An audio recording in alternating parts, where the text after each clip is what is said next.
Jadilah dari orang yang dibully sampai akhirnya gue menjadi yang suka membuli. Kenapa? Bukan karena gue enjoy bully, karena gue merasa that's the way I have to be survive. Mendadak waktu itu, sebelum bokap gue meninggal, sehari sebelumnya, itu gue ribut besar sama bokap gue. Ribut sama bokap? Ribut besar. Ya, ribut besar, adu mulut, ya kan. Gitu, sampai terakhir bokap gue bilang gitu ya, "Hey Michelle, kamu tahu nggak? Kamu itu belum melakukan apapun sebenarnya buat keluarga ini. Yang kamu bisa dan yang kamu pandai hanya ribut aja, menentang orang tua." Waktu itu sih pertama saat ribut, saat mendengar kata itu biasa aja gitu ya. Tapi pada saat sehari kemudian my dad tuh kena serangan jantung, itu kata-kata yang selalu nancep gitu.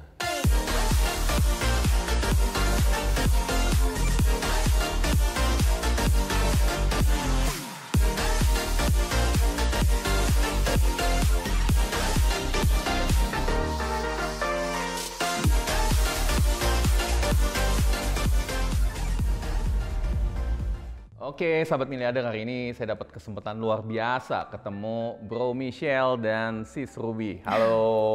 Hai. Wah, kebetulan teman SMA dan ketemu gede. Pas sudah ketemu gede, nggak sangka ternyata suksesnya amit-amit. So, Bro, mungkin bisa dikit cerita tentang perusahaan lu gitu. Apa aja sih yang lu kerjain? Setahu gua ada 5-7 perusahaan ya? Iya. Basically macam-macam sih gitu ya. Sekarang kalau orang tanya bisnisnya apa, gue bergerak di ada 3 line of business ya. Ya banyak orang yang kenal. Yang pertama adalah yang edukasi. Edukasi adalah di dalamnya ada sekolah Stella Maris ya, ada consultant ya, Asia One gitu. Kemudian line kedua adalah konstruksi gitu ya, ada mulai dari kontraktor ya, ada desain interior ya, yang terakhir ini kita bikin sebuah produk yang namanya 3D concrete wall panel dengan brand Mosaic Art gitu. Yang ketiga automotive chemical gitu dengan brand Wilburn ya. Jadi total berapa, Bro? Gue udah hilang hitungan ini. Total sekarang running 7 perusahaan. 7 perusahaan. Yeah. Wow. Itu lu pegang sendiri atau sama Ruby atau gimana? Ruby bantu di beberapa perusahaan, khususnya yang di 7 Cakra ya, di yang konstruksi. Di konstruksi. Jadi hari ini dapat kesempatan ngobrol sama couplepreneur. Bukan hanya satu, tapi paket 2 in 1. Nah, mungkin Sis Ruby bisa sharing dalam bidangnya kan kita megang ini ya, apa tadi, kontraktor ya? Ya, konstruksi, tapi saya lebih fokus ke yang kita punya the new baby, namanya Mosaic Art. Jadi kita sekarang jadi produsen pelapis dinding 3 dimensi. Wah, keren banget. Yang di belakang itu betul nggak? Ya, betul, ini dia barangnya. Ya, jadi ini memang Mosaic Art ini dibuat untuk menciptakan suatu pelapis dinding yang bukan biasa, tapi kayak seni gitu. Nah, makanya kelihatan banget kan kita tampilnya luar biasa. Nah, yang gue mau nanya ini, Bro Michelle. Yeah. So, gue dulu pas kecil kayaknya bukan ada tambang pengusaha tuh, cuman bisa sampai kayak gini. Itu like gue wonder ya. Karena gue dengar bahkan pas waktu kecil itu lu mengalami banyak hal-hal yang ya cukup menantang gitu, Bro. Yeah. Bener nggak sih atau cuma gosip doang? Well, bener banget ya. Jadi dari kecil itu gue dilahirkan di tengah keluarga yang pas-pasan, ya kan. Jadi selama gue kecil sering banget gue ngelihat parents gue, orang tua gue struggling berkaitan dengan ekonomi, gitu, ya. Dan badan gue waktu SD itu juga kecil banget. Jadi sering banget gue dibully gitu ya. Bully yang pertama adalah pada saat gue masuk SD kelas 1 itu umur 5 tahun ya kan. Gue belum bisa baca tulis ya. Kemudian gue dilesin dan gurunya tuh galak banget. Kalau nggak bisa gue dicubitin. 5 SD? kelas 1 SD, ya kan? Gitu. Itu bully yang pertama. Yang kedua, waktu gua kelas 3 SD, ya. Waktu gua kelas 3 SD itu badan gua kecil, gua sering diledek karena nama gua kayak perempuan, Michelle, gitu, ya kan? Jadi sering dilihat seperti anak bawang, nggak dianggap. Satu hari guru gua suruh gua maju ngerjain matematika. Karena gua nggak bisa, guru gua make a joke gitu. Masa gitu aja nggak bisa sih kamu, ya kan? Kemudian teman-teman satu kelas itu ketawa, menertawakan gua dan di situ gua merasa kecil banget ya. Gua merasa, waduh, kok orang-orang ngetawain gua. Mereka ketawa tapi dalam hati gua kayak nangis sebenarnya waktu itu, ya kan? Merasa incapable, ya kan? Itu menambah gua kehilangan rasa percaya diri gua, gitu, ya. Nah, gue baru mulai merasa bahwa ternyata I'm not that bad, I'm not that stupid waktu gue kelas 6 SD lulus ujian, ya kan, bagi rapot, bagi nem gue ternyata cukup lumayan, 43 waktu itu. Ya, waktu dibagi nyokap gue sempat tanya, ini salah nilai nggak, ini nilainya Michelle bukan? Gitu ya. Tapi gue ada di satu titik yang gue merasa, oh ternyata gue tidak bodoh. Yang ada gue tidak tahu cara belajar, gitu, ya kan. Kemudian masuk ke SMP, sudah mulai badan agak mulai bertumbuh, lebih besar, tapi masih mengalami bully lagi. SMP, ya kan, gitu. 2 kali yang inget banget ya, bully itu pertama kali dibully sama teman. Gitu ya, dikebukin, dipukulin gitu, ya kan. Badan lu begini gede digebukin, bro? Dulu nggak segede ini, ya kan. Dulu nggak segede ini, ya kan. Ya, dipukulin 3 orang gitu kan. Pakpok, gitu kan. Waktu itu nggak berani ngebalas, sempat kebingung, teman-teman, ayo kita balas, ribut dan lain sebagainya, berantem. Tapi rasanya kayaknya, wah nggak deh. Waktu itu lebih milih nggak berantem. Yang kedua, kejadian kedua, bully. Waktu itu kelas 2 SMP. Memang waktu SMP tuh gue orangnya agak bawel, chatty gitu ya. Ngomong terus. Satu hari ada satu guru yang dia karena lagi sakit gigi, ya kan, dia diam, kasih tugas di kelas, kemudian anak-anak ribut. Kepala sekolah datang, guru itu ditegur. Guru itu bilang, diam, ya kan. Karena mungkin gue nggak dengar, gue tetap ngobrol sama teman gue. Guru itu marah, hei kamu keluar, ya kan? Gue keluar dengan teman gue berdua, ya beruntungnya gue jalan di dekat guru gue. Mungkin waktu itu gue agak cengenges karena gue nggak ngerti kenapa disuruh keluar. Ngelihat gue yang mungkin ketawa, marah, gue jadi dihajar, dipukul sama guru gue, kepala gue, terus gue didorong gitu, ya kan, keluar, ya kan? Waktu itu gue sempat bingung juga, kenapa gue dipukul, gitu ya kan. Tapi dari kejadian demi kejadian itu, gue akhirnya waktu SMA gue merasa kalau gue jadi orang yang terlalu baik, gue akhirnya dibully, diledek, ya kan, gitu ya kan. Jadilah dari orang yang dibully sampai akhirnya gue menjadi yang suka membuli. Kenapa? Bukan karena gue enjoy bully, karena gue merasa that's the way I have to be survive. Gitu ya. Jadi SMA gue mulai suka membuli, gitu. Jadi lu dari yang dibully jadi ngebully.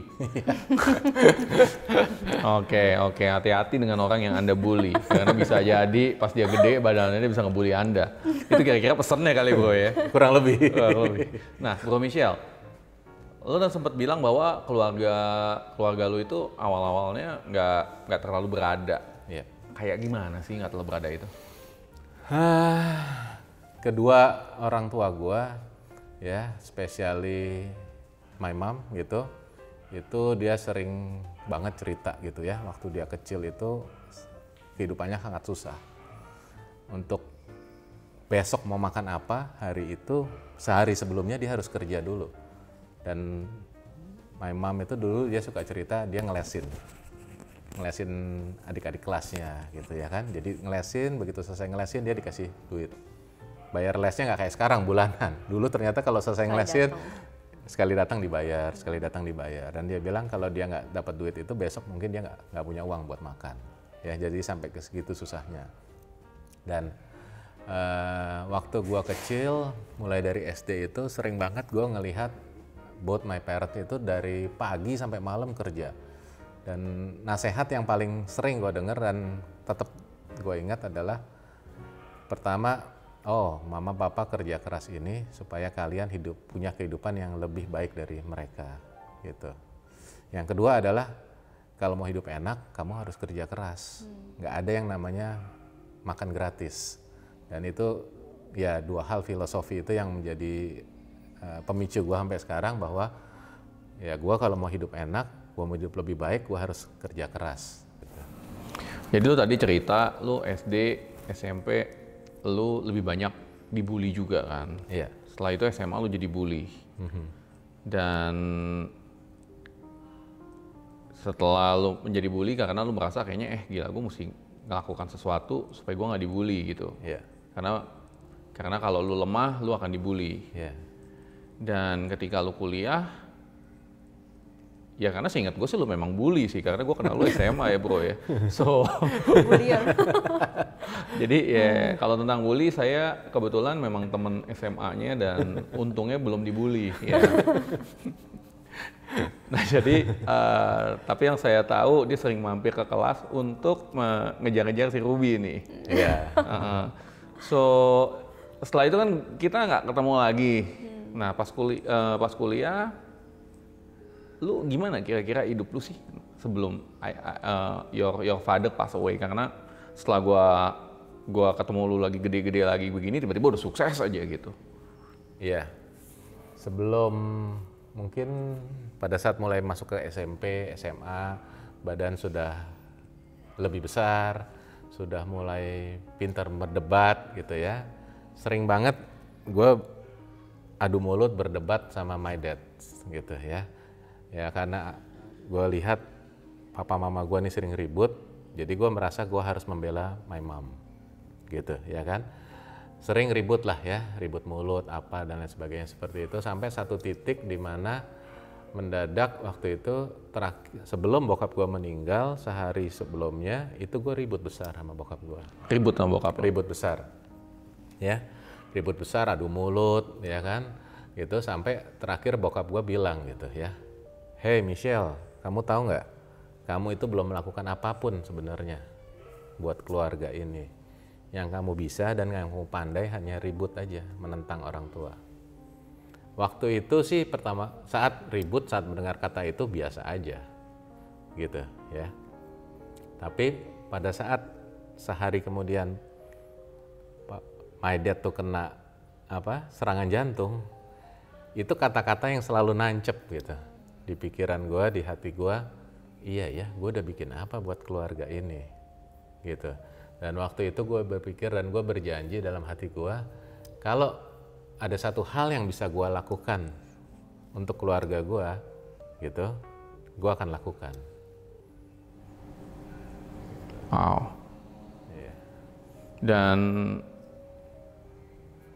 gimana caranya sampai lu bisa tiba-tiba buka sekolah sih? Karena kalau gue ngelihat dulu pas SMA sih kayaknya lu kagak ada tampang untuk buka sekolah, jujur bro. Iya, jadi karena sering banget dibully dari SD, SMP gitu ya. Jadi waktu masuk kuliah itu yang terpikir pertama kali dibuat gue, yes, this is the last jenjang terakhir sekolah yang gue akan, begitu gue lulus sarjana, gue nggak akan kembali lagi ke yang namanya sekolah, gitu. Jadi lu lulus juga sempat lulus? Praise the Lord, lulus gitu. Oke. Gitu ya. Dan tapi ternyata waktu my dad meninggal tahun 93, kemudian 94 itu nyokap gua tuh punya panti asuhan kecil yang anak-anaknya waktu itu sekitar 10 orang sekolah dititipin di satu sekolah di Kelapa Gading dekat rumah gitu ya kan. Dan waktu itu nyokap gue cuma berpikir kalau nyokap gue nggak ada, siapa yang akan membiayai anak-anak ini gitu. Kemudian nyokap gue punya pemikiran dulu waktu masih hidup, my dad sempat mau buka sekolah tapi nggak kesampaian. gitu. Terus nyokap gue bilang, Sel gimana kalau kita buka sekolah ya di daerah Serpong, ya kan ada satu properti, satu rumah yang dibeli, ya kan, gimana kita pakai aja itu buat sekolah. Lu mau berapa saat itu bro? Umur 20 ya? 20 kali ya? Umur 20. 20 baru udah lulus? Belum lulus. Belum lulus, terus? Belum lulus, rambut masih gondrong. Oh, oke. Tapi udah udah hampir lulus. Ada hampir lulus, ya kan. Jadi waktu nyokap gue ngomong itu, gue hanya berpikir, gue waktu itu kan punya satu ikrar, gue pengen bantu keluarga gitu ya, pengen do something for the family lah. Jadi waktu nyokap gue ngomong begitu, gue nggak berpikir panjang, gue bilang oke, saya bantu deh, gitu ya. Jadi gue bantu nyokap gue untuk setting untuk melahirkan sekolah ini yang sekarang ada yang namanya Stella Maris, dan sekolah itu berdiri tahun 95 waktu itu. 95. Dan ceritanya setelah nyokap lu bilang, Shell, lu bantuin gue pengen bikin sekolah dengan rambut gondrong lu, kira-kira apa yang lu kerjain nih? Karena kalau gue mau contoh balik-balik pas umur gue 20, gue itu pasti bingung gitu. Dalam arti kata, gila gue lulus aja belum gitu kuliah, ya kan? Yeah. Dan gue mesti bikin sekolah gitu. Yeah. Dimana ya dengan rambut gondrong gaya lu sebagai bully kan kayak gimana ya, kebayang jadi kepala sekolah kayaknya preman gitu bro. Preman pasar bikin sekolah gitu. Nah itu yang gue selalu penasaran dan gue pengen tanya, karena itu gue ajak lu interview. Iya. Well, waktu itu intensi gue cuman mau bantu nyokap gue, ya kan. Jadi kalau sekarang bahasa kerennya yang paling penting intentionnya tuh bener dulu. The power of good atau right intention gitu ya. Dulu gue nggak ngerti, gue niatnya bantu my family gitu, ya kan. Gue belum lulus, gue bukan kuliah pendidikan, gue kuliah teknik sipil, ya kan. Dan gue harus men-setup sebuah bisnis dan sekolah pula yang gue nggak ngerti. Tapi ya gitu ya. Dan lo kagak ada tampang sebagai pendidik sih bro? Gak ada sama sekali, gahar banget waktu itu kan, tampangnya sangar gitu ya. Lebih cocok ke jadi preman gitu ya. Tapi gue waktu itu belajar dari satu orang kepala sekolah tetangga gue. Jadi lu nyamperin tuh kepala sekolah? Gitu ya. Dia kepala sekolah di sekolah negeri, dia ajarin gue tentang sebuah konsep sekolah yang sederhana banget. Oh Michelle, sini tante ajarin, gampang kok sekolah itu, yang penting ada gurunya, ada muridnya, ada kepala sekolahnya, ada gedungnya, ya kan. Nanti kalau itu semua sudah ada, ya kan, yayasan handling keuangan aja. Oh, sounds easy gitu, ya kan. Sebuah konsep sekolah yang sederhana lah, gitu ya kan. Terus setelah dia cerita gitu, dia kasih satu panduan, buku panduan dari Diknas, bagaimana buka sekolah, ya kan. Nah, berangkat dari situ, gue terus bilang ke nyokap gue, oke mah bisa. Gitu aja? Iya. Pas lu umur 20? Iya. Modal buku sama ngobrol sama tante? Iya, tante kepala sekolah. Oke. Terus mulai seru nih kayaknya. Iya, tapi ternyata ya itu ya, kalau orang bilang bisnis itu ada yang rencana Tuhan dan lain sebagainya gitu ya. Atau kalau misalnya orang Chinese bilang, wah kalau lo berbisnis, ya kan, lu hokinya, mianya di situ, ya kan, lu nggak usah lakukan banyak, ternyata bisa berjalan dengan baik gitu, ya kan. Kenapa? Karena begitu kita buka, langsung dapat 200 murid. Lu buka langsung dapat 200 murid? 200 murid, yang gue juga nggak tahu muridnya itu dari mana, pokoknya dapat langsung 200 murid. Waktu dapat 200 murid, kita bingung lagi. Ya kan, tempatnya kekecilan. Jadi awal-awal lu tempat punya sendiri sama nyewa bro? Tempat punya sendiri. Jadi gitu. Memang udah ada tempat ya di sana ya? Ada satu rumah yang waktu itu zaman tahun 93 ya, Gading Serpong dibuka, ya kan hampir semua orang Kelapa Gading kan beli investasi ke sana. Dulu daerah situ masih belum kayak sekarang, masih kayak sepi lah, itu kayak daerah jauh banget lah dulu. Iya. Dan harganya juga belum sampai kayak sekarang. Dulu gue sih inget banget sih dulu kalau bicarain Gading Serpong, Alam Sutra, gue bahkan nanya, lu mau kemana ke alam lain? Tapi kalau sekarang udah like deket ya. Iya. Deket udah maksudnya udah biasa. Jadi kayak kota. Karena malah ini di kan sana. kejadiannya udah berapa puluh tahun yang lalu. Iya 93. 93 ya. 93 beli propertinya, 94 ada ideasnya dan 94 akhir dan 95 kita mulai buka sekolahnya. Di rumah awal-awal. Iya, tadinya mau di sebuah rumah yang tadinya dibeli, ya kan? Tapi karena nggak cukup, akhirnya cari tempat lain. Cari tempat lain, ada beberapa ruko yang lagi dibangun, udah mau jadi, kita pakai di sana, gitu di BSD. Oke. Dan lo ngesetnya nyari gurunya segala macem segampang itu kah? Dulu pasang iklan di koran, ada orang datang, kita interview, ya kan? Nggak kayak sekarang lah ya, kalau kita interview kan tesnya macam-macam, tes kepribadian, tes psikolog apa, ya kan, tes ini. Kalau dulu cuman datang, oh iya punya apa, ijazah SPG, Sekolah pendidikan guru. sekolah pendidikan guru, gitu. Kemudian interview, ya kan, kasih tahu kira-kira lokasinya di sini, dia mau, ya kan, udah terima. Lu yang interview? Iya, dulu berdua sama my mom. Wow. Iya, gitu. Dan dari sana tiba-tiba bisa ada 200 murid gitu. Iya. Oke. Jadi awal-awal buka sekolah apa sih? SD, SMP atau TKSD. TKSD. Oke. Terus gimana bro? Terus gimana lanjutannya nih? Setelah TKSD? Ya berlanjut terus ya sampai waktu itu setelah 3 tahun melihat wah kelihatannya kalau mau bertahan lama sekolah ini harus pindah dari ruko, kita harus pindah ke gedung sekolah beneran karena di sana waktu itu kan komplek yang baru ya, kota baru gitu, orang ekspektasinya inginnya adalah menyekolahkan anak ke gedung sekolah, bukan sekolah di ruko. Saat itu ya? Saat itu, ya kan. Sehingga kita, gue bicara sama nyokap gue, boleh nggak gue ambil tanah, bangun dan lain sebagainya. Ya karena waktu itu nyokap gue juga bilang ya yang penting lo perhitungkan dulu. Karena my mom kan dentis ya, dokter gigi. Dia bukan businesswoman, jadi waktu itu pengelolaan sekolah sudah diserahkan, dipercayakan ke gue gitu. Ya kan? Lu umur berapa udah megang sekolah sendiri saat itu? Mulai terlibat dari awal ya 95 ya, umur 20 itu. Di umur 20? Umur 20. Lu ngebantuin nyokap atau memang lu yang bener ngejalanin sendiri bro? Nyokap gua waktu itu lebih, dia yang penggagas ideasnya, dia yang pengen buka sekolah dan of course dia yang punya duit. Gitu ya kan.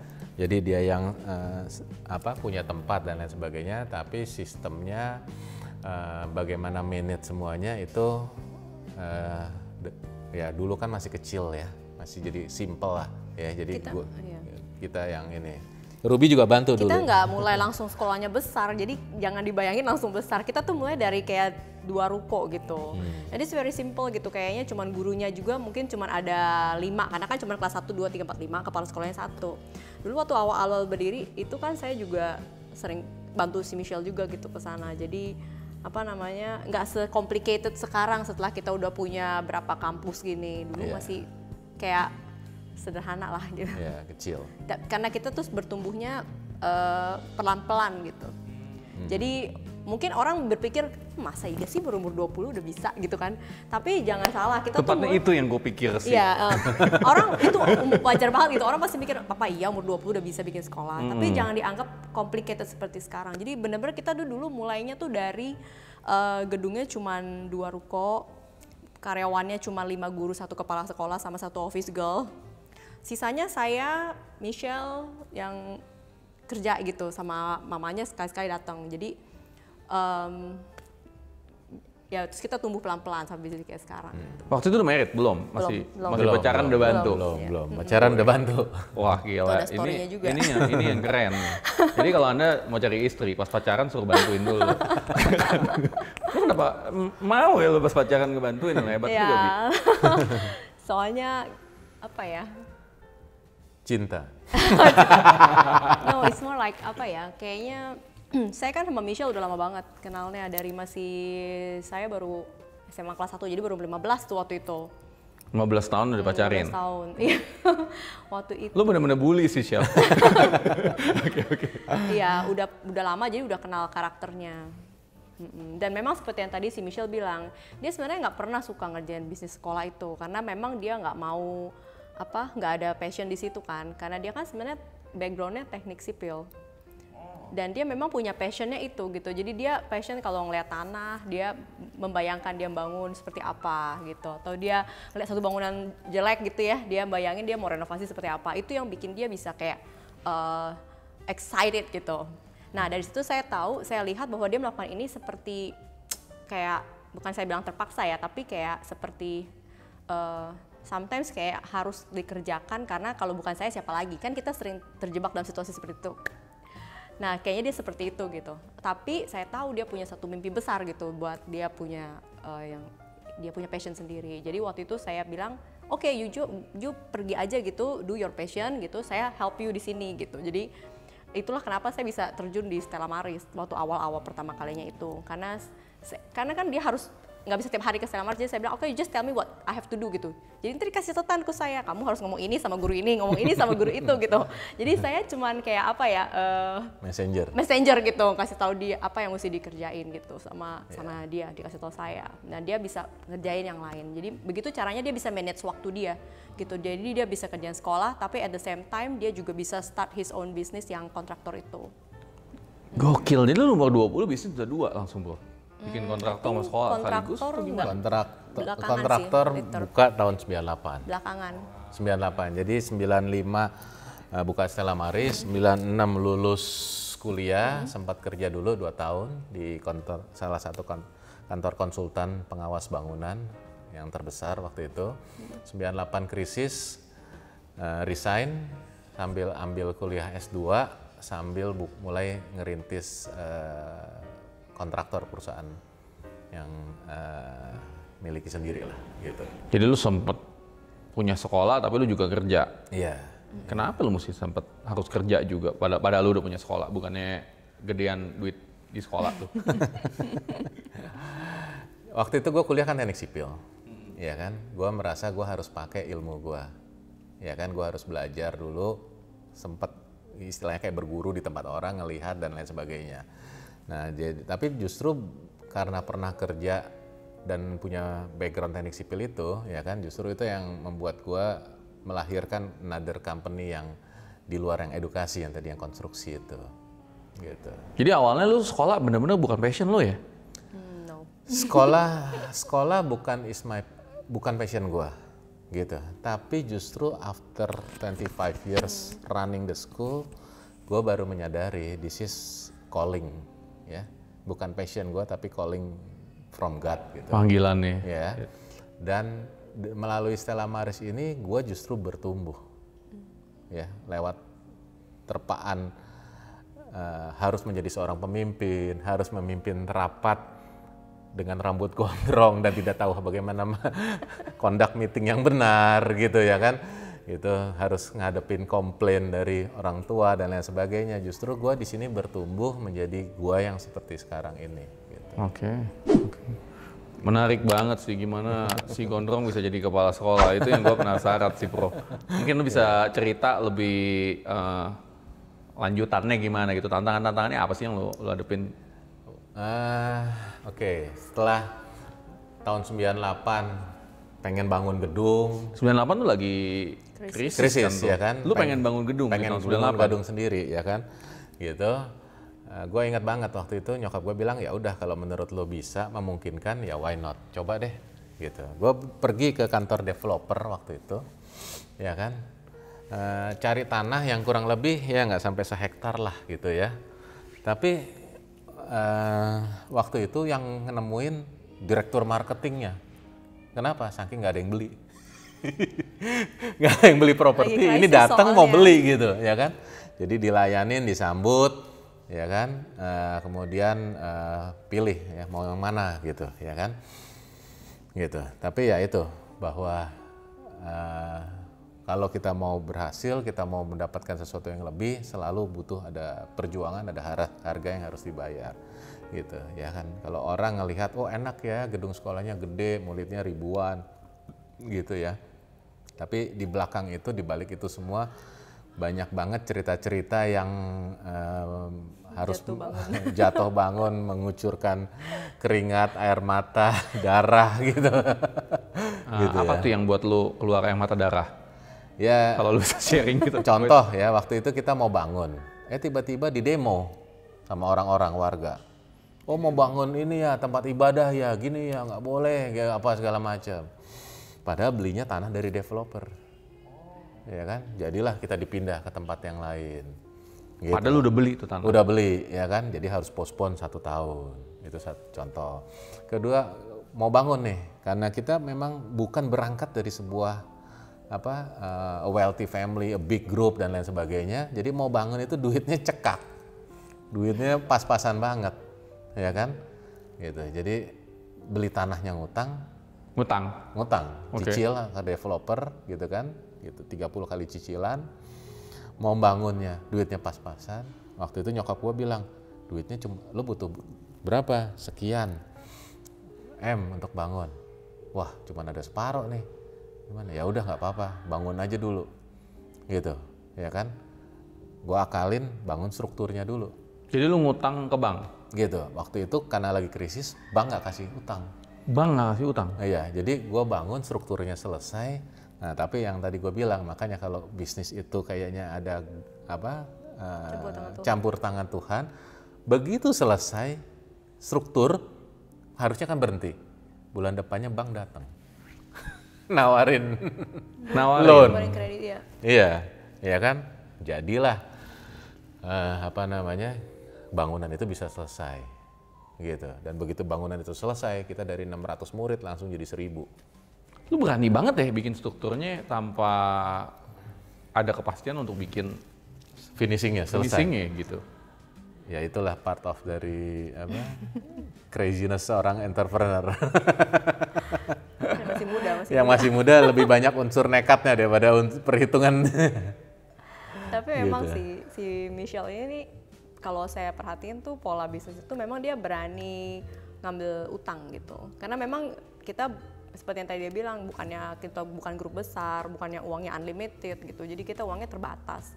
Makanya dia berani gitu. Lu ngutang berapa bro untuk bikin sekolah itu? Yang pertama kali di BSD ngutangnya 5M. Gitu. Tapi itu udah lama ya? Itu tahun 2000. Ya kan? Nah setelah sekolahnya rame, ya kan, kemudian full, ya kan, kemudian ngelihat, oh setelah tahun 2000 itu tren buka sekolah internasional, gitu, ya kan, terus kita pikir kita harus bikin sekolah internasional, ya kan, punya ide gila lagi, datang lagi ke my mom gitu kan, as the komisaris. Mam, mau buka sekolah lagi di sana. Wah, ngapain lagi, kan udah cukup, udah enak sekarang, ngapain lagi buka? Iya, sekarang kayaknya harus trennya internasional gitu ya kan. Kita mau buka satu lagi di Serpong juga. Ya udah, mana planningnya, mana hitung-hitungannya, ya kan, tunjukin. Ya kan, wah ya hitung-hitungan yang optimis lah, ya kan. Ya udah, selama kamu yakin bisa, ya jalan aja. Sekali lagi pakai jurus yang sama, gitu. Beli tanahnya ngutang, mau bangunnya ngutang lagi, ya kan? Tapi kali ini lebih gede lagi ngutangnya, ya kan? Kalau yang pertama kali ngutangnya 5M, yang kali ini waktu itu mau ngutangnya tahun 2005 35M. Gila. Gitu, tahun ya kan? 2005. Ya kan? Mungkin waktu itu untuk ukuran sekolah, ya bukan universitas ya, sekolah gitu. Mungkin waktu itu kita yang the biggest yang berani ngambil utang sampai 35M gitu kan. Waktu itu aku ingat my mom bilang gitu ya, ini kalau nggak kebayar gimana sih? Gitu ya kan. Ngelihat duit segitu banyak aja mama nggak pernah gitu ya kan.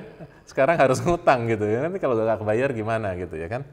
Tapi waktu itu tahun 2005 itu berarti umur berapa tuh? 30 ya? 30. Dengan yakin bilang, lihat kan udah ada track record mah berhasil. Masa nggak percaya, ya kan? 30 ya? Iya, 30 gitu. ya? Wow. Gitu ya kan?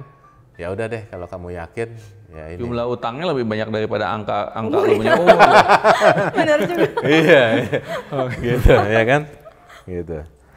Tapi ya itu kadang-kadang kalau kita berbisnis PD aja nggak cukup, hitung-hitungan di atas kertas nggak cukup, ya kan? Nah sekali itu kita dalam tanda kutip agak kepleset. Karena apa? Kita dihadapkan pada sebuah masalah yang hampir sama, mirip, yaitu pada saat mau bangun ada orang demo lagi.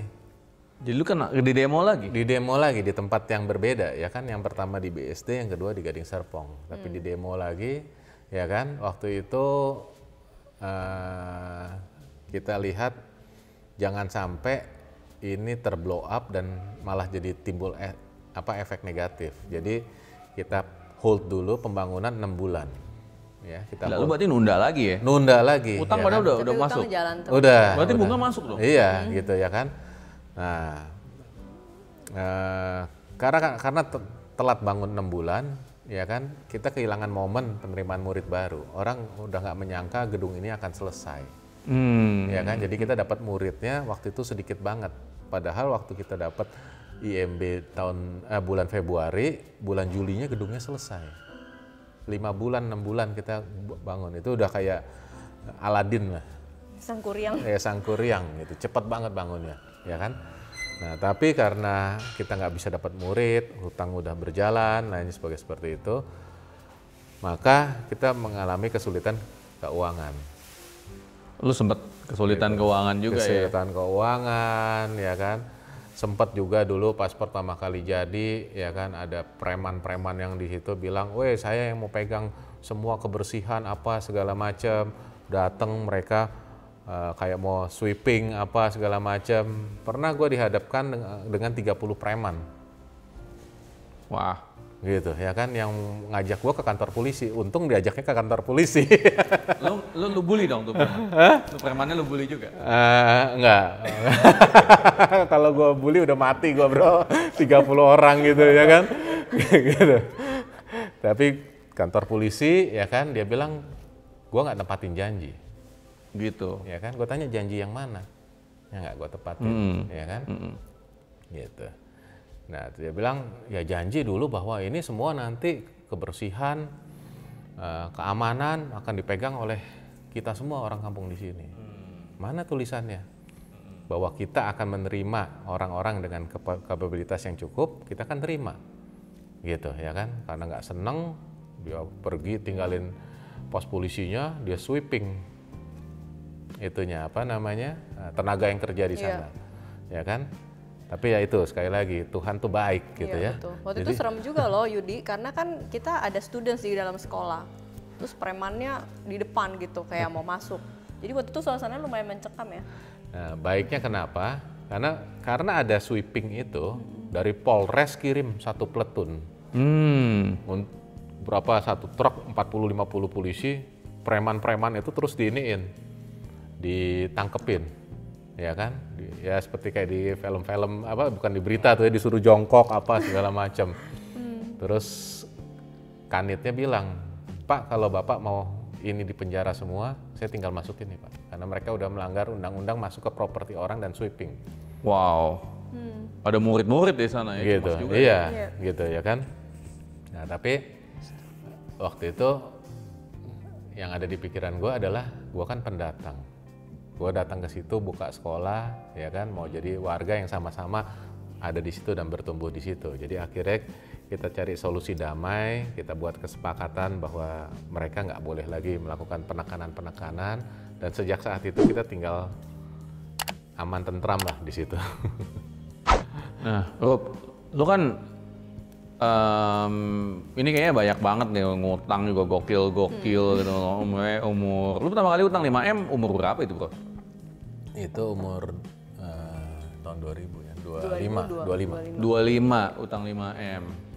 Dan umur 30 utang tambah 35M. Iya. Lu merit umur berapa saat itu? Waktu itu Michelle 25, umur 25. Saya 24. 25. Lu nggak sebagai istri lu nggak Deg-degan. terdekan. Nah iya itu yang karena kalau kita bicara utang segede gitu di usia muda seperti itu dan belum tentu ada kepastian juga. Lu gimana tuh perasaan? Waktu itu ngeri juga mau tanda tangan. Pertama kali mau utang yang 5M itu juga ngeri. Soalnya kan kita walaupun hutangnya atas nama perusahaan, tapi kan istri kan tetap harus tahu gitu kan. Dan memang walaupun begitu juga ada klausul yang bilang harus bertanggung jawab juga gitu. Nah jadi waktu dia mau hutang 5M itu kita takut lah. Apalagi waktu dia mau hutang yang 35M itu tuh yang paling ngeri banget itu. Soalnya itu juga yang waktu itu banyak yang nentang juga. Jadi mamanya juga nggak kasih. Terus pokoknya banyak yang bilang ke dia, udahlah jangan dah, ngapain terlalu ambisius gitu kan, mau ngutang sampai segitu banyak gitu. Nah, terus aku pikir waktu itu gimana ya? Karena waktu itu posisinya kayak gini nih Yud. Kan udah tahu nih sifatnya Michelle, karena kenal dia kan udah dari dulu kan. Dia itu tipenya orangnya kalau sudah mau, dia harus dapet. Dia nggak bisa tuh dia lebih baik begini loh, lebih baik dia kerjain kemudian dia gagal tapi paling enggak dia udah pernah kerjain, udah pernah coba, daripada dia dilarang dia nggak pernah coba, nanti dia hidup dalam penyesalan, itu lebih menderita gitu buat dia gitu. Dari situ jadi saya pikir ya sudah saya support dia aja gitu, karena memang kalau kan pilihan waktu itu cuma dua, mau setuju support dia atau nggak setuju bakal ribut terus dan bakal efek ke belakangnya gitu. Jadi ya kita kerjain aja, dan memang ya karena belajar dari pengalaman yang utang 5M itu ya kita percaya aja lah sama Tuhan gitu. Kup, lu kan punya suami nih gokil nih, umur 25 utang 5M, umur 30 ya utang 35M ya kan. Gua nggak tahu kalau sekarang utang berapa M lagi. Tapi banyak tantangan dari suami istri, terutama istri seorang entrepreneur, itu kan lack of trust ya, atau kurang percaya gitu. Maksudnya, gimana lu satu kapal kalau utang begini banyak, apa yang bisa terjadi nih dengan keluarga? Dan itu juga merupakan salah satu faktor utama terjadinya pertengkaran rumah tangga. Nah lu gimana caranya lu bisa percaya ya? Memang itu ada seninya sih kalau jadi istri entrepreneur, karena memang kan orang-orang entrepreneur ini kan kalau saya bilang itu orang-orang alpha gitu, jadi dia memang agak beda gitu sama orang-orang yang bukan entrepreneur gitu yang biasa. Sebenarnya perjalanan bisa percaya sama Michelle Trust itu juga perjalanan panjang Yud, nggak langsung percaya gitu. Jadi tapi saya pikir mungkin ada hubungannya dengan waktu masa kecil saya gitu. Jadi saya tuh dibesarkan di keluarga yang penuh cinta gitu, jadi my parents tuh benar-benar saling mencintai, kayak mereka tuh seperti role model lah untuk marriage gitu. Terus udah gitu adik saya saudara bertiga, kita juga sangat dekat gitu, akrab, dan kita sering kumpul bersama. And my dad itu orangnya yang typical the Chinese father gitu, yang protector, provider gitu. Jadi kita tuh tinggal di dalam dunia itu yang aman gitu. Sehingga saya melihat dunia ini sebagai tempat yang baik, tempat yang orang-orangnya baik. Jadi saya percaya bahwa dunia itu sebenarnya banyak orang yang baik dan hidup saya tuh akan baik-baik aja gitu. Jadi mungkin ada berangkat dari situ juga yang membuat waktu si Michelle mau hutang ngeri juga sih. Tapi ada perasaan juga, oh nggak apa-apa deh, hal buruk pasti nanti bisa baik jadinya kayak gitu. Tapi waktu itu hutang 5M ya. Waktu hutang 35M itu saya takut juga karena besar banget kan, dan pada saat itu saya inget tuh banyak yang nggak setuju ya, kayak mama kamu juga nggak setuju, pokoknya banyak ditentang lah. Cuma waktu itu kan udah tahu kalau dia harus, kalau nggak nanti penasaran kan. Nah dari situ saya pada saat itu sebenarnya antara trust dan nggak trust sih, terus terang waktu tanda tangan surat yang 35M itu. Jadi kayak cepatkan pada posisi kalau nggak gimana gitu caranya. Tapi perjalanan panjang saya karena bukan hanya Stella Maris aja ya, bisnisnya si Michelle kan juga ada waktu dia jadi developer, apa segala macam. Itu juga banyak kejadian yang menempatkan saya di posisi ngeri-ngeri juga gitu dengan sebuah keputusan-keputusan dia. Ngeri-ngeri sedap. Ya, terus dalam perjalanan panjang pernikahan ini, akhirnya saya sadar gitu bahwa sebenarnya kadang-kadang kita ini terlalu banyak dipenuhi dengan kekhawatiran, ketakutan gitu. Dan padahal sebenarnya ketakutan itu kebanyakan nggak terjadi. Oke, atau singkat kata mungkin saya mau bilang, dulu waktu saya kecil saya pikir hidup itu begitu indah dan nggak ada orang jahat. Sejak saya hidup bersama dia, saya baru lihat bahwa ternyata dunia itu nggak sebaik yang saya pikir. Jadi ada preman, ada orang jahat, bisa licik, bisa curangin bisnis, bisa nipu, bisa apa seperti itu. Rahasianya apa sih? Lu bisa gimana nih? Makanya gue agak sedikit, bahkan banyak banget entrepreneur di luar sana pasti nanya gitu loh. Gila, gue udah umur 40, kayaknya bisnis masih belum jalan-jalan juga. Sedangkan lu umur 25 udah bisa 3 bisnis. Yang umur 25 bahkan bingung, coach saya gimana ya, pengen bisnis apa aja, kadang banyak orang yang bingung. Nah ini gue penasaran banget sih jujur ya. Ya, pertama time management lah. Ya kan, kuncinya kalau gue bilang selalu time management dulu. Bagaimana lo bisa handle waktu lo dengan efisien gitu, ya kan. Banyak orang yang satu hari ngapain ya, nggak tahu udah ngapain aja. Kalau gue benar-benar gue atur waktu gue, jam segini gue mau ngapain, besok ngapain, ya kan. Dari muda gue udah terbiasa, schedule sebulan gue udah penuh. Mau ngapain gitu ya, mau kerja, mau jalan-jalan, mau apa segala macem gitu. Ya, kedua, gue di setiap bisnis gue harus punya partner gitu, karena gue tahu apa strength gue tahu apa weakness gue. Jadi gue cari partner gue yang punya strength yang gue nggak punya. Di setiap bisnis lu mesti punya partner. Ya. Menarik gitu. Ya kan. Dan yang ketiga ya bikin sistem lah. Sial, lu tadi bilang satu hal lagi bahwa lu di setiap bisnis lu mesti punya partner. Ya. Di luar sana banyak banget pembisnis yang bingung kalau punya partner. Karena kan kalau lu bicara partner tuh nyamain visi misi itu kan tantangan banget tuh. Iya. Dan kalau lu salah ambil partner, lu kan basically kan betul. lu bawa neraka ke bumi. Iya. Dan lu punya 7 bisnis di mana lu boleh gua tebak gak, minimum kan partner lu 7. Iya. Gimana caranya lu bisa milih partner yang tepat dan gimana lu caranya lu bisa manage partner lu? Iya. Ini mungkin banyak orang yang perlu paham nih tentang ini. Iya. Well, tadi kan cerita yang good-nya, ya kan pengembangnya. Tapi kan nggak cerita, atau tadi belum pernah ditanya berapa banyak perusahaan yang ditutup. Oh, jadi lu punya tutup juga perusahaan? Oke. Gitu, ya kan. Jadi sepanjang 25 tahun gue dalam bisnis, gue kurang lebih buka 15 perusahaan. 15 total? Ya, jadi kalau 15 sekarang yang ada, yang sisa 7, berarti yang ditutup berapa? Lumayan ya, berapa tuh? 8 gitu ya kan. Okay. Macam-macam reasonnya gitu. Tapi salah satu yang paling dominan adalah salah pilih partner. Oke. Gitu ya. Dulu ya seperti kebanyakan penyakit new atau young entrepreneur itu adalah kalau udah mulai merasa jago, udah mulai bisa berbisnis, duit mulai ada, apa yang dilakukan? Buka bisnis baru, ekspansi, ya kan? Jadi dulu antara tahun 2008 sampai 2015, gue sangat ambisi, sangat ekspansif banget gitu. Jadi ada yang setahun buka 2 perusahaan, kayak gitu, ya kan? Kadang-kadang ada yang ketemu nih temen, ya kan, lama ketemu, ngobrol makan lunch atau coffee, besok buka PT, gitu ya.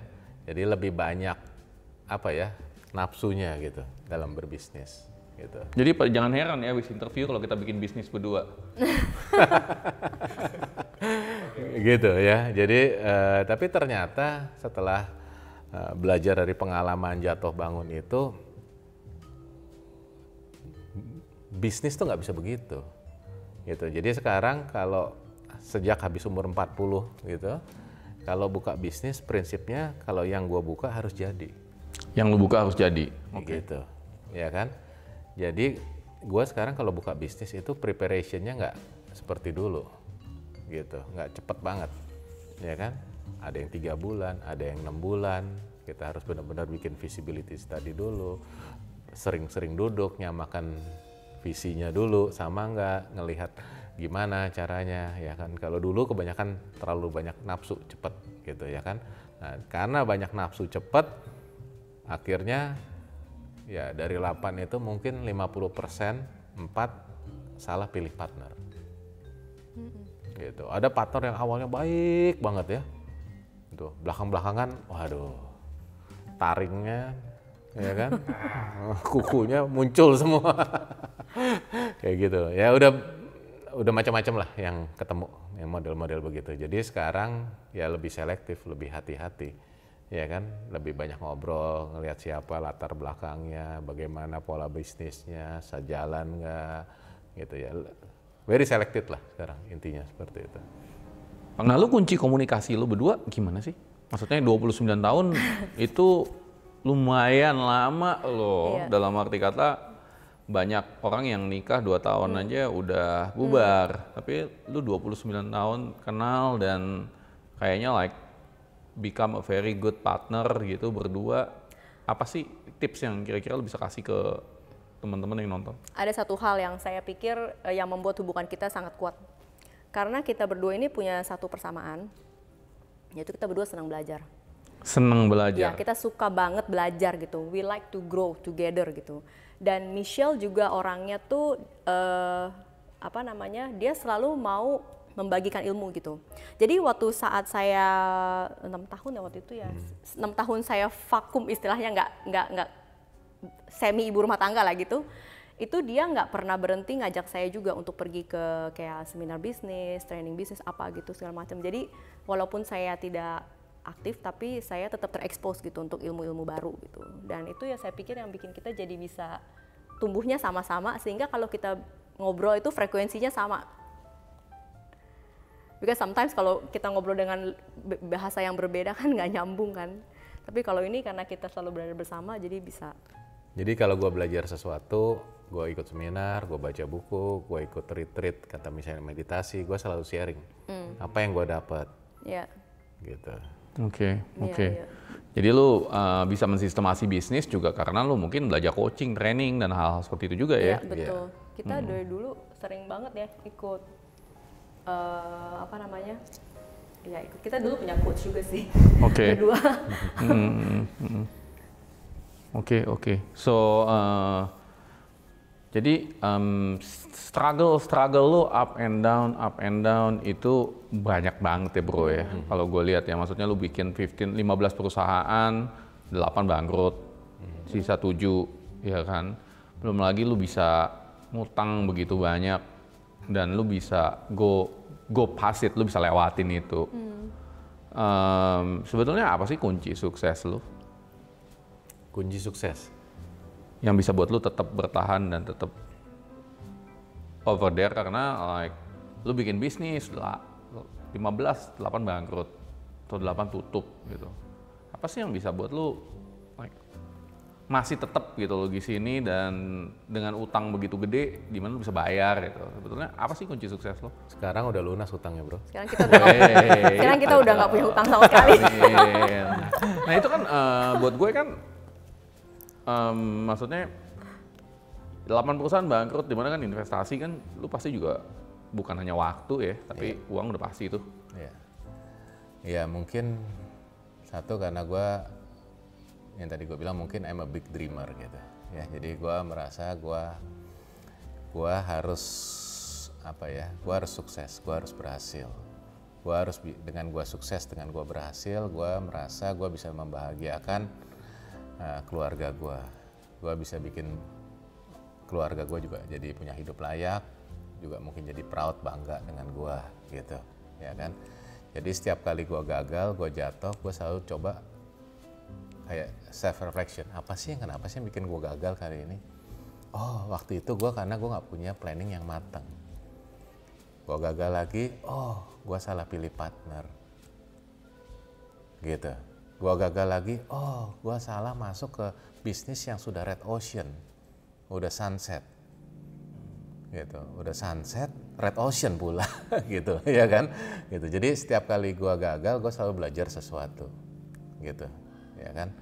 Dan memang semangat gue untuk maju, untuk berhasil, untuk belajar tadi yang Ruby bilang itu sampai sekarang pun gue senang banget belajar ya. ya.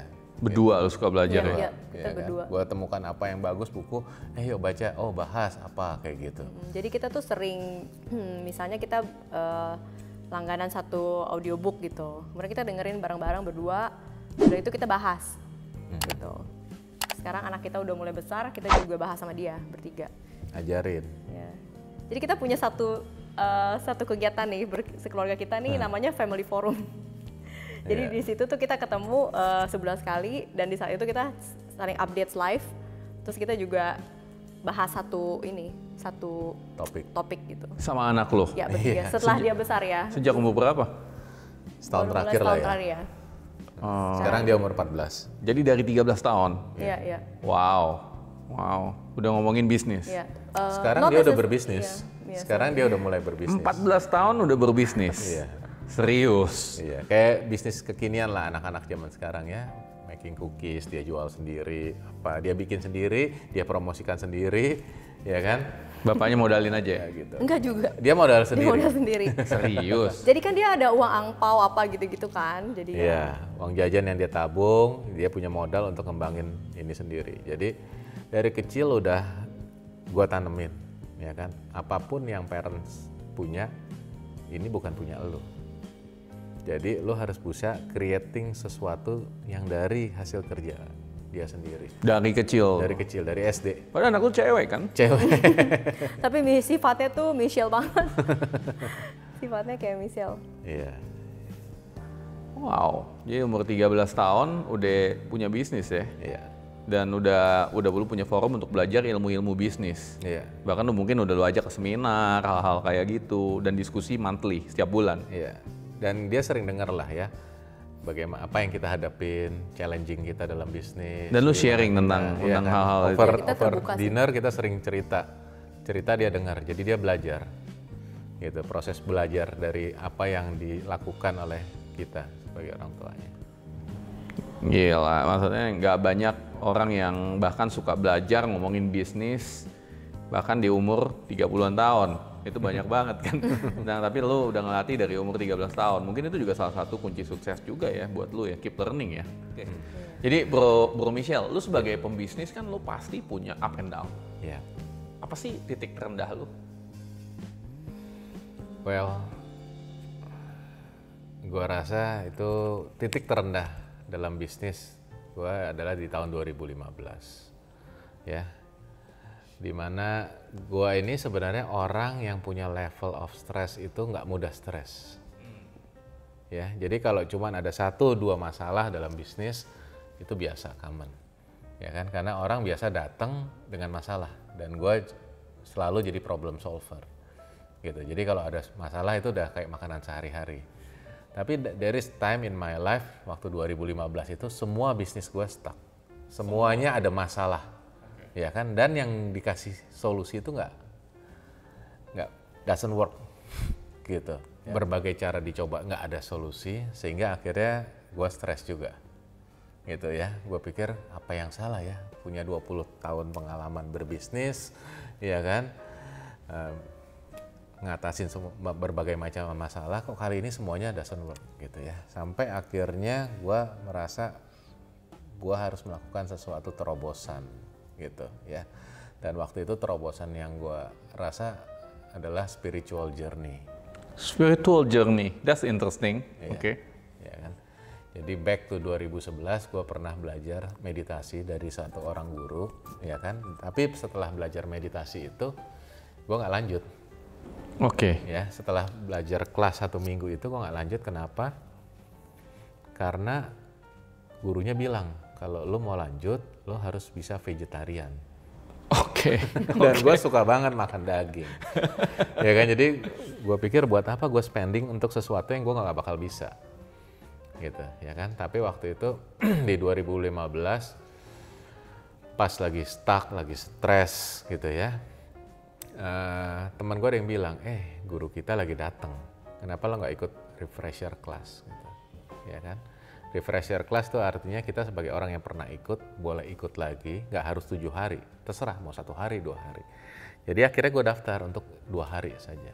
2 hari. Nah, waktu gue datang, gue duduk, gue mulai meditasi lagi, gue langsung tahu I have to do my spiritual journey gitu. Gue harus breakthrough gitu lewat itu.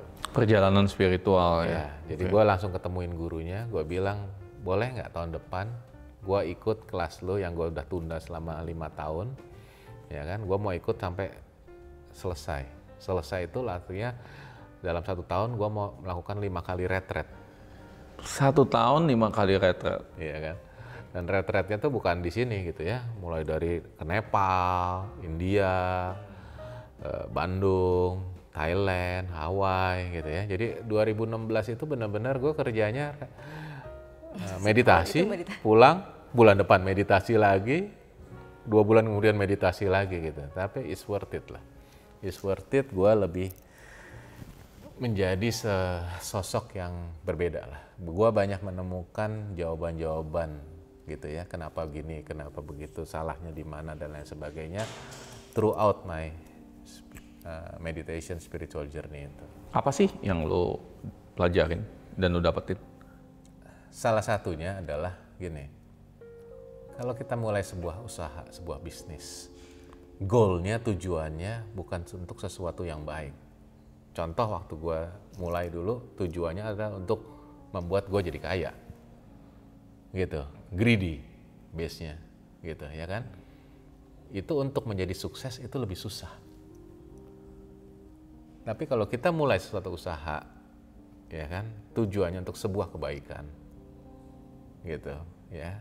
Yang tadi gue bilang the power of positive intention, gitu. Intensi lu harus positif ya. Harus benar dari awal dan positif, gitu, ya kan. Dan inline dengan apa yang Tuhan mau create, gitu, ya kan. Jalannya akan jadi lebih mudah, gitu. Jadi gue ilustrasikan kalau lo mau berenang, ya kan, di laut. Lo ngikutin ombak, berenangnya santai, nggak capek. Tapi kalau lo lawan ombak, lo akan kelelahan dan mungkin lo nggak akan sampai, udah mati duluan, habis tenaga, gitu. Dan setelah lo temukan itu, apa yang lo lakukan dalam kenyataannya, dalam real life lo, dalam hidup lo? Dalam real life-nya gue mulai melihat, ya kan, apa sih my life purpose, gitu. Jadi gue menemukan my life purpose through my meditation, my spiritual journey itu. Dan gue mencoba mengaplikasikannya dalam kehidupan gue, termasuk dalam bisnis gue. Bisa tahu nggak, bisa sharing nggak lo aplikasinya kayak gimana? Gitu. Ya, kalau dulu di awal bisnis capai target, getting bigger, ya kan, naikin omset dan lain sebagainya seperti itu. Goalnya, fokusnya ke situ. Gitu. Tapi pada saat gue ngerti, ya kan, my life purpose adalah membawa dampak positif untuk orang-orang dalam lingkungan gue. Baik itu keluarga maupun perusahaan dimanapun gue berada, ya kan. Gue fokusnya adalah berbuat kebaikan. Gue fokusnya adalah kalau tim gue nggak bisa, gue gimana ngajarin mereka, ngebantu mereka supaya bisa. Gitu. Kalau kita punya produk, punya layanan, bagaimana punya produk ini membawa nilai tambah, benefit buat klien kita, customer kita, gitu ya kan. Dengan gue mengetahui dan gue mencoba menerapkan, everything changing gitu. Changing. Slowly but surely everything changing gitu. Contohnya tim gue, ya kan, jadi lebih happy. Kenapa? Oh ya jelas, pimpinannya nggak marah-marah karena target nggak tercapai. Tapi dulu lu marah-marah. Iya kan? Kalau nggak capek kenapa? Gitu ya kan? Kalau sekarang lebih solusinya di mana? Problemnya di mana? Yuk kita cari solusinya sama-sama. Yuk kita cari jalan keluarnya. Yuk gua lebih banyak turun, lebih bantu apa, lebih coba memahami kenapa dia nggak bisa capai dan lain sebagainya seperti itu. Kalau buat lu, Rup, ada perjalanan, ada nggak sih spiritual atau sesuatu yang magic yang terjadi selama ini dalam hidup lu karena kekuatan Tuhan yang di atas? Iya. Jadi waktu Michelle mulai spiritual journey itu tahun 2 tahun lalu ya? Itu tahun 2016 ya? 2016, terus dia mulai duluan, aku belum mulai. Terus sesudah itu, waktu itu kita juga lagi di dalam kondisi yang nggak bagus gitu. Aku juga lagi gini ya, aku tuh jalanin hidup yang tidak bahagia gitu. Tidak bahagia secara mental ya, karena sepertinya kayak ada sesuatu yang hilang gitu dalam hidup. Kayak ada sesuatu yang kurang gitu, apa ya. Kayak hidup seperti jalan aja, nggak ada tujuan, nggak ada goals, apa gitu. Kayak bosen lah. Nah, jadi dari situlah aku baru mulai spiritual journey, ikut berguru di guru yang sama gitu. Memang program dia itu bagus sih kalau aku bilang, karena dia membuat kita jadi lebih mengerti tentang siapa kita, siapa pencipta kita, bagaimana cara universe bekerja gitu, atau Tuhan bekerja gitu. Nah dari situ seperti yang si Michelle bilang, jadi dengan kita ikut begitu kita tahu apa yang sebenarnya terjadi dan kita bisa lebih tahu bahwa apa sih tujuan hidup kita, bagaimana supaya kita bisa align dengan kenapa kita diciptakan dengan tujuan Tuhan. Dengan kita bisa sejalan begitu, jalannya jadi lebih mudah gitu. Kalau ditanya apakah pernah dapat mujizat luar biasa yang langsung terjadi begitu, saya sih belum pernah sih. Tapi memang ada orang yang bisa dapat mujizat tiba-tiba berubah hidupnya. Saya tidak, tapi saya yakin banget kehidupan saya itu berubah banget dalam waktu 2 tahun ini. Itu semua karena mujizat dari Tuhan juga. Jadi ada orang yang dikasih mujizat langsung, ada orang yang dikasih mujizat lebih panjang. Kenapa lebih panjang? Karena Tuhan mau kita belajar lebih banyak lagi selama mujizat itu terjadi. Yang penting tuh pada akhirnya itu adalah suatu hal yang baik gitu, dan terjadi, yang maksudnya hidupnya jadi makin baik. Jadi seperti yang tadi si Michelle bilang, dengan adanya perjalanan spiritual itu dan mindset kita berpikir juga berubah, kita menjadi lebih positif, setiap kali mau negatif kita rubah ke positif lagi. Jadi semua keputusan yang kita buat juga mengarah ke arah yang positif gitu. Dan di saat itulah saya bilang campur tangan Tuhan itu terjadi. Karena kalau bukan Tuhan nggak bisa lah saya bisa ketemu guru itu atau apa. Itu semua seperti Tuhan bilang kan, tidak ada sesuatu yang kebetulan gitu. Semua itu terjadi sudah ada jalannya kayak gitu. Ada nggak sih lu suatu rutinitas yang lu aplikasiin di perusahaan lu mengenai berbagi atau kegiatan-kegiatan yang positif dan sosial? Kita ada satu weekly meeting di kantor setiap Selasa pagi itu. Jadi pada saat itu sebelum kita mulai, kita selalu minta seluruh peserta meeting itu untuk mengucapkan gratitude-nya gitu. Jadi rasa syukur ya? Iya, apa berkat Tuhan yang sudah kamu terima selama seminggu ini gitu. Just simple aja gitu, maksudnya boleh kesehatan, boleh keluarga, nggak harus pekerjaan. Jadi seperti itu kita mau kayak secara tidak sadar melatih mereka untuk bisa menghargai berkat Tuhan kan dalam hidup mereka. Karena nggak banyak orang yang bisa, sometimes kita cuman take it for granted lah, hidup biasa aja, nafas biasa aja karena gratis gitu. Tapi di saat kita mulai mencoba untuk melatih itu, kayaknya saya melihat ada perubahan yang positif gitu di dalam suasana kerja di kantor saya gitu di Mosekat. Rup, kalau bicara tentang peran istri, kira-kira lu kalau harus berikan sebuah tips buat para istri-istri entrepreneur di luar sana, apa sih? Mungkin yang paling pertama kita mesti jadi support nomor 1 ya. Tapi a good listener juga bagus.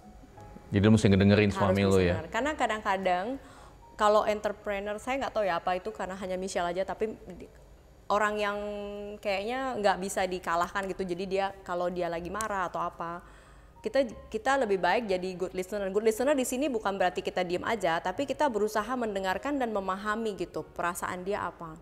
Karena pada saat kita lagi mendengarkan gitu, biasanya manusia itu sebenarnya senang didengarkan. Pada saat dia lagi keluar unek-uneknya gitu, sudah itu dia akan merasa lebih baik gitu. Nah pada saat itu biasanya hubungannya jadi lebih baik lah. Dan lo kan juga seorang pembisnis kan, dalam arti kata ini Mosaic Art kan lo yang pegang ya. Dan banyak para wanita entrepreneur di luar sana takut untuk jadi seorang entrepreneur, takut untuk jadi seorang pembisnis. Kira-kira apa tips lo buat para wanita-wanita di luar sana untuk bisa juga jadi pembisnis? Kalau saya mungkin saya selalu berusaha untuk melakukan yang terbaik yang saya bisa.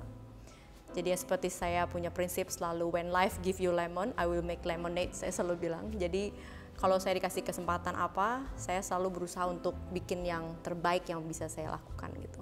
Jadi nggak usah banyak pikir-pikir apa ini bisa enggak atau apa, pokoknya lakukan aja gitu. Dan harus berani keluar dari shell. Jadi kalau kita harus keluar dari comfort zone itu kan memang perasaannya nggak enak banget. Seperti zaman COVID ini ya, saya banyak banget keluar dari comfort zone saya gitu. Jadi seperti kayak sekarang saya juga harus jadi moderator webinar, kayak begitu kan juga belum pernah gitu. Sekarang saya punya bi-weekly event gitu setiap 2 minggu sekali online, jadi on air online. Jadi dari situ kan juga itu nggak pernah saya lakukan, tapi saya tahu itu harus saya lakukan gitu. Jadi just do your best aja. Dari dokter gigi kan? Iya, dari dokter gigi. Oke. Masih dokter gigi juga. Oke. Wow. Jadi benar-benar outside your comfort zone ya? Iya, iya. Dan sempat nulis buku. Sempat nulis Oh, buku iya, juga. iya. Jadi multi talented, ya kan? Iya, Dan bukunya juga bukan tentang gigi ini. Iya. Tentang anjing. Oke, menarik. Nah, Bro Michelle, buat kira-kira kalau gue mau nanya untuk tips buat para entrepreneur di luar sana yang sekarang lagi tentunya banyak tantangan ya. Sedangkan kalau lu bukan udah lewat, bahkan ini masih COVID sebetulnya. Karena itu kita masih jaga jarak 1 meter lebih nih. Tapi bisnis lu bahkan udah lebih bagus daripada sebelumnya kan, beberapa bisnis. So, apa kira-kira tips lu buat para pembisnis di luar sana supaya mereka bisa lewat lah, atau bahkan bisa jadi lebih baik? Ya. Yang pertama, mungkin ada atau nggak ada COVID, setiap bisnis harus bertumbuh, harus melakukan inovasi, ya kan? Gitu. Hanya dengan COVID pandemi ini, inovasinya harus lebih cepat, ya kan? Kalau mungkin pasti Bro sering dengar istilah disruption, gitu ya. Ini COVID pandemi ini salah satu disruption yang membuat kita harus bergerak lebih cepat, gitu.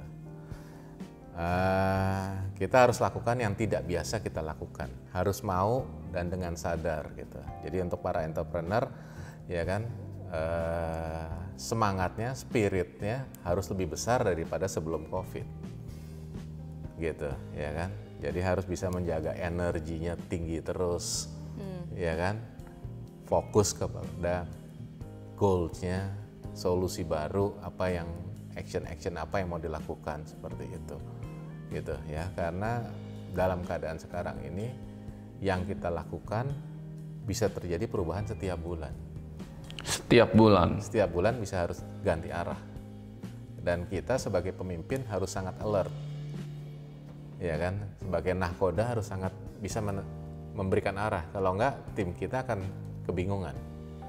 Harus bisa memotivasi, harus bisa mengajarkan, memberikan ini, berjuang bersama-sama dengan mereka gitu. Dan kita up to now masih survive dan it's getting better. Amin. Dan kalau bilang satu kunci sukses dari seorang Michelle Senjaya, apa tuh? Kunci sukses apa ya? Never give up. Never give up.